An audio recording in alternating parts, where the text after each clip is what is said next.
আসসালামু আলাইকুম প্রিয় ভিউয়ার্স। জান্নাত মানুষের স্থায়ী ঠিকানা। মানুষ জান্নাতেই ছিল। ক্ষণিকের জন্য পরীক্ষা স্বরূপ মানুষ দুনিয়াতে এসেছে। পরকালের হিসাব নিকাশের পর মানুষ জান্নাতে যাবে। কিন্তু 17 শ্রেণীর মানুষ জান্নাতে যেতে পারবে না। তারা কারা? এমন কোনো মানুষ খুঁজে পাওয়া যাবে না যারা জান্নাতে যেতে চায় না। কিন্তু নবীজি সাল্লাল্লাহু আলাইহি সাল্লাম মানুষের কিছু কাজ ও আচরণ সম্পর্কে সতর্ক করেছেন, যারা তাদের আচরণের জন্য জান্নাতে প্রবেশ করতে পারবে না। নবীজির ঘোষণায় 17 শ্রেণীর মানুষের কাজ ও আচরণের কথা উঠে এসেছে। তা হল, 1 নম্বর, অবিশ্বাসী বান্দা। জান্নাত পাওয়া প্রথম ও প্রধান শর্ত হল মহান আল্লাহর প্রতি বিশ্বাস স্থাপন করা। কেননা নবীজি সাল্লাল্লাহু আলাইহি সাল্লাম বলেন, ইমানদার ছাড়া কেউ জান্নাতে প্রবেশ করতে পারবে না। তিনি আরও বলেন, ইমান না আনা পর্যন্ত তোমরা জান্নাতে প্রবেশ করতে পারবে না। 2 নম্বর, নিষ্ঠুর প্রতিবেশী। নবীজি সাল্লাল্লাহু আলাইহি সাল্লাম বলেছেন, যার অনিষ্ট কষ্ট থেকে তার প্রতিবেশী নিরাপদ নয়, সে জান্নাতে প্রবেশ করতে পারবে না। 3 নম্বর, অহংকারী ব্যক্তি। নবীজি সাল্লাল্লাহু আলাইহি সাল্লাম বলেছেন, যার অন্তরে পরিমাণ অহংকার রয়েছে, সে জান্নাতে প্রবেশ করতে পারবে না। 4 নম্বর, চগলখোর ও পরনিন্দাকারী। নবীজি সাল্লাল্লাহু আলাইহি সাল্লাম বলেছেন, চগলখোর বা পরনিন্দাকারী ব্যক্তি জান্নাতে প্রবেশ করবে না। তিনি আরও বলেন, কিয়ামতের দিন সবচেয়ে খারাপ লোকদের অন্তর্ভুক্ত ওই ব্যক্তিকে দেখতে পাবে যে ছিল দুমুখ, যে একজনের কাছে একরকম কথা আর একজনের কাছে ভিন্ন রকমের কথা নিয়ে হাজির হতো। 5 নম্বর, আত্মহত্যাকারী। নবীজি সাল্লাল্লাহু আলাইহি সাল্লাম বলেছেন, যে ব্যক্তি নিজেকে পাহাড়ের উপর থেকে নিক্ষেপ করে আত্মহত্যা করবে, সে জাহান্নামে যাবে। সেখানে পরকালে সব সময় সে ওইভাবে দুনিয়ার মতো নিজেকে নিক্ষেপ করতে থাকবে অনন্তকাল ধরে। যেমন যে ব্যক্তি বিষ পান করে আত্মহত্যা করবে, বিষ তার হাতে নিয়ে থাকবে। জাহান্নামে সবসময় ওইভাবেই সে বিষ পান করে নিজেকে মারতে থাকবে অনন্তকাল ধরে। যে ব্যক্তি কোনো ধারালো অস্ত্র দ্বারা আত্মহত্যা করেছে, তার কাছে জাহান্নামে সে ধারালো অস্ত্র থাকবে, যার দ্বারা সে সব সময় সর্বদা নিজের পেটকে ফুঁড়তে থাকবে। 6 নম্বর, আত্মীয়তার সম্পর্ক ছিন্নকারী ব্যক্তি। নবীজি সাল্লাল্লাহু আলাইহি সাল্লাম বলেছেন, আত্মীয়তার সম্পর্ক ছিন্নকারী ব্যক্তি জান্নাতে প্রবেশ করবে না। 7 নম্বর, হারাম খাওয়া ব্যক্তি। রাসূলুল্লাহ সাল্লাল্লাহু আলাইহি সাল্লাম বলেছেন, হারাম অর্থের মাধ্যমে যে শরীরে মাংস বৃদ্ধি পেয়েছে তা জান্নাতে প্রবেশ করবে না। অর্থাৎ যে ব্যক্তি হারাম অর্থ ও অবৈধ উপার্জন দ্বারা দেহ গঠন জীবিকা নির্বাহ করেছে, জাহান্নামের আগুনই তার প্রাপ্য। 8 নম্বর, খোঁটা দেওয়া ব্যক্তি। রাসূলুল্লাহ সাল্লাল্লাহু আলাইহি সাল্লাম বলেছেন, সে ব্যক্তি জান্নাতে প্রবেশ করবে না যে উপকার করে খোঁটা দেয়। 9 নম্বর, তাকদীর অস্বীকারী ও অবাধ্য সন্তান। রাসূলুল্লাহ সাল্লাল্লাহু আলাইহি সাল্লাম বলেছেন, পিতামাতার অবাধ্য সন্তান এবং তাকদীরের প্রতি অস্বীকারী ব্যক্তি জান্নাতে প্রবেশ করবে না। 10 নম্বর, জ্যোতিষ জাদুকর মাদক দ্রব্য নেশাকারী ব্যক্তি।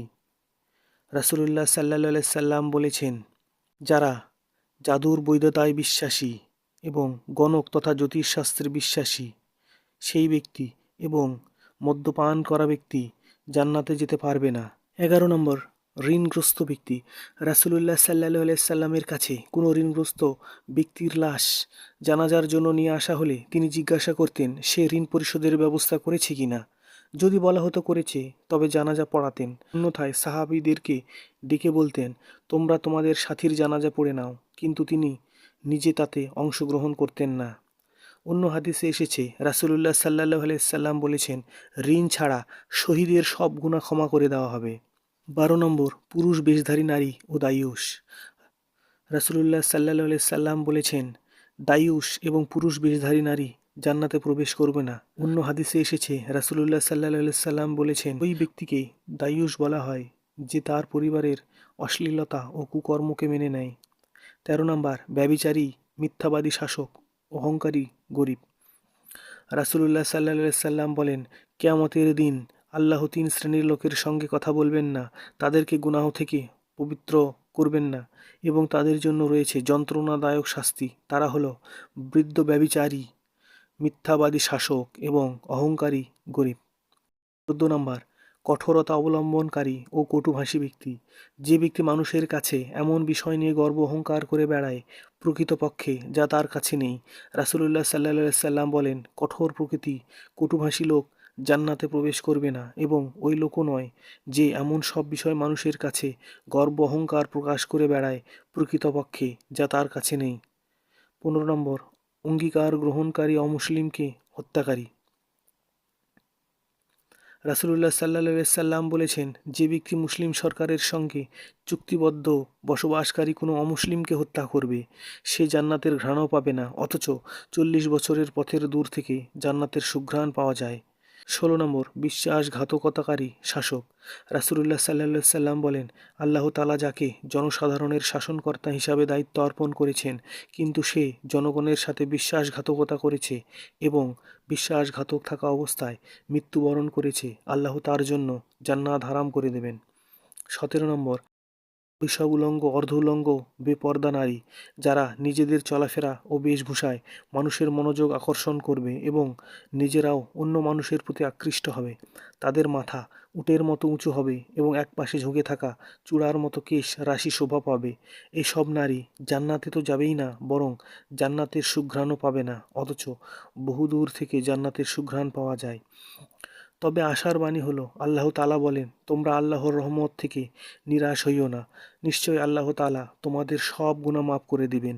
যদিও উপরোক্ত কাজগুলো কবিরা গুনাহের অন্তর্ভুক্ত, যারা উল্লেখিত কাজগুলো থেকে তওবা করে আল্লাহর পথে ফিরে আসবে, আশা করা যায় আল্লাহ তাআলা তওবাকারী বান্দাদের সব গুনাহ ক্ষমা করে দেবেন।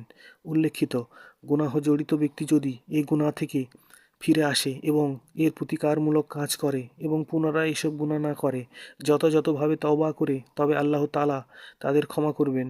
কেননা মহান আল্লাহ তওবাকারীকে ভালোবাসেন, বান্দাকে ক্ষমা করতেও ভালোবাসেন। আল্লাহ তাআলা নিজ দয়া ও ইনসাফের ভিত্তিতে এদের মধ্যে যাকে খুশি ক্ষমা করে দেবেন, যদি শিরক থেকে দূরে থাকে। কেননা আল্লাহ তাআলা বলেন, নিঃসন্দেহে আল্লাহ সেই ব্যক্তিকে ক্ষমা করেন না যে ব্যক্তি তার সাথে শরিক করে। তিনি ক্ষমা করেন এর নিম্ন পর্যায়ের পাপ যার জন্য তিনি ইচ্ছা করেন। তাছাড়া রাসূলুল্লাহ সাল্লাল্লাহু আলাইহি সাল্লাম বলেছেন, যে ব্যক্তি এমন অবস্থায় মারা গেল যে সে ভালো করে জানতো আল্লাহ ছাড়া আর কোনো সত্য মাবুদ নেই, সে ব্যক্তি অবশ্যই জান্নাতে প্রবেশ করবে। আবার পরকালের ফয়সালার সময় ঈমান থাকা সত্ত্বেও আল্লাহ তাআলা যাদেরকে ক্ষমা করবেন না তাদেরকে তিনি জাহান্নামের আগুনে নিক্ষেপ করবেন। পাপের শাস্তি ভোগ করার পর আল্লাহ তাআলা তাদেরকে জান্নাতে প্রবেশ করাবেন। কবিরা গুনাহে জড়িত ব্যক্তিরা প্রথম পর্যায়ে জান্নাতে প্রবেশকারীদের সঙ্গে জান্নাতে প্রবেশ করবে না, বরং জাহান্নামের শাস্তি ভোগ করে পরিশেষে জান্নাতে প্রবেশ করবে। কোনো তাওহীদপন্থী ব্যক্তিকে কাফেরদের মতো চিরস্থায়ীভাবে জাহান্নামে অবস্থান করবে না। আর এটাই হলো আহলুস সুন্নাহ ওয়াল জামায়াতের আকীদা। আল্লাহ তাআলা মুসলিম উম্মাহকে হাদিসে ঘোষিত জান্নাতের অন্তরায় কাজগুলো থেকে বিরত থাকার তৌফিক দান করুন। হাদিসের উপর যথাযথ আমল করার তৌফিক দান করুন।